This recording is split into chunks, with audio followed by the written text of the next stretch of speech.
Israel যুক্তরাষ্ট্রের হামলার পর হরমুজ প্রণালী বন্ধ করে দেয় ইরান, আর এতেই বিশ্ব বাণিজ্যে চ্যালেঞ্জের মুখে পেট্রোডলার ব্যবস্থা। সরু এই জলপথ ব্যবহার করতে হলে জ্বালানি কিনতে হবে ইউয়ানে। তেহরানের এমন শর্তে তৈরি হচ্ছে নতুন ব্যবস্থা পেট্রো ইউয়ান। ১৯৭৪ সালে সূত্রপাত হওয়া পেট্রোডলার ব্যবস্থা দাঁড়িয়ে আছে পারস্য উপসাগরে স্থিতিশীল জ্বালানি উৎপাদন, ডলার ভিত্তিক তেল বাণিজ্য এবং যুক্তরাষ্ট্রের নিরাপত্তা কাঠামো বজায় রাখা, এই তিন স্তম্ভের উপর। সম্প্রতি ইরানে হামলায় যা হুমকির মুখে। তথ্য বলছে, বিংশ শতাব্দীতে বিশ্বব্যাপী তেল ব্যবহারের শীর্ষে ছিল পশ্চিমা দেশগুলো।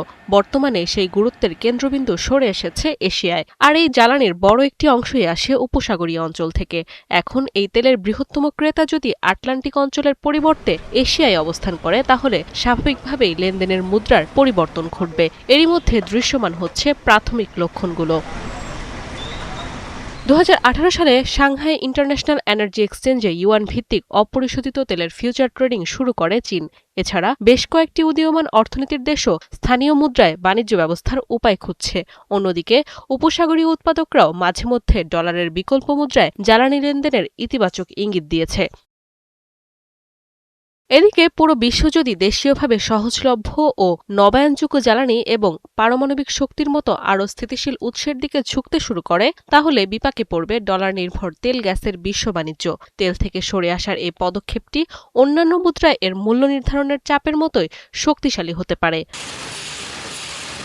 আন্তর্জাতিক মুদ্রা তহবিলের তথ্য অনুযায়ী বর্তমানে বিশ্বব্যাপী বৈদেশিক মুদ্রা রিজার্ভের প্রায় ৫৮% ডলারের দখলে, আর বিশ্বজুড়ে তেল লেনদেনের একটি বড় অংশই হয় মার্কিন মুদ্রাতে।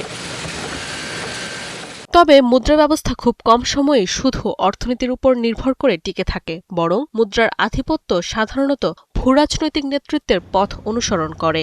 ব্রিটিশ সাম্রাজ্যের স্বর্ণযুগে ব্রিটিশ পাউন্ডই ছিল বিশ্ব অর্থনীতির মূল ভিত্তি। দ্বিতীয় বিশ্বযুদ্ধের পর যুক্তরাষ্ট্র যখন বিশ্বের প্রধান অর্থনৈতিক ও সামরিক শক্তি হিসেবে আবির্ভূত হল, তখন ডলার সে স্থান দখল করে নেয়। এবার সেটিও পরিবর্তনের পথ খুঁজছে ইরান যুদ্ধের হাত ধরে। নাদিয়া ইসলাম তুলি, ৭১।